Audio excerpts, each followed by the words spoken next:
Cold callers.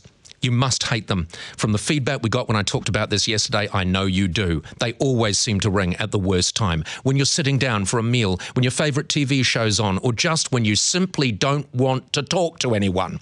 There is a do not call register, but does that actually solve the problem? How does it work? Consumer Institute Chief Executive Sue Chetwin joins me now. Sue, good morning.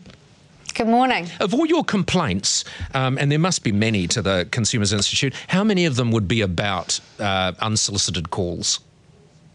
Look, we get quite a few complaints, and in fact we ourselves have done a do not knock campaign, which is about, stopping people coming to your door, another form of cold calling.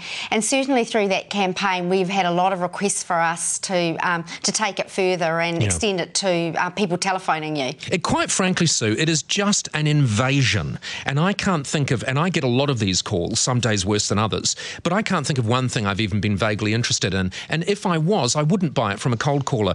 These people it must be a successful form of selling, though, or they wouldn't do it. Yeah, well, that is the issue. It is quite successful, and that's why, some of the utilities actually stick with it because it is quite successful for them. I think the other issue with it as well is that a lot of these things are scams these days. You've got your man from Microsoft ringing you to fix your computer, and a lot of elderly people or, more vulnerable people, some of these things, some of these calls sound quite plausible, and they do get sucked in.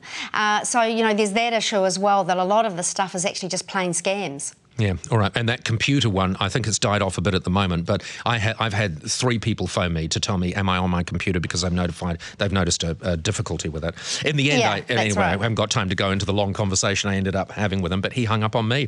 All right, there is a don't call register. I've heard mixed reports about this. Does it work? If you put your name and number on it, will people not call? Well, look, it's run by the Direct Marketing Association, and it's their best efforts. But there are some exemptions to it. So politicians can ring you, charities can still ring you, and market research can still ring you. So that's quite a broad group of people that can still ring, and obviously they have no control. And they have no control over the organisations that aren't registered with them. So that's quite a number of businesses out there. So in a way, it's a really good attempt, I suppose, but it's not foolproof. It's not foolproof. And of course, the one thing it won't prevent are those really insidious, nasty automatic dialing machines that just dial random sequences of numbers.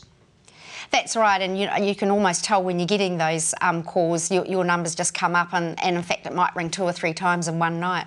All right, but it's worth giving it a go because it will cut the calls down.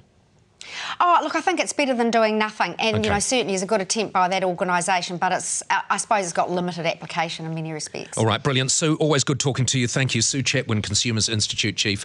And here are the websites, by the way. We'll put them on our website, paulhenry.co.nz, but it's marketing.org.nz. You go to services, do not call, and you can do the same thing at the same site, do not mail. Do not call, do not mail, and it probably does not work very well.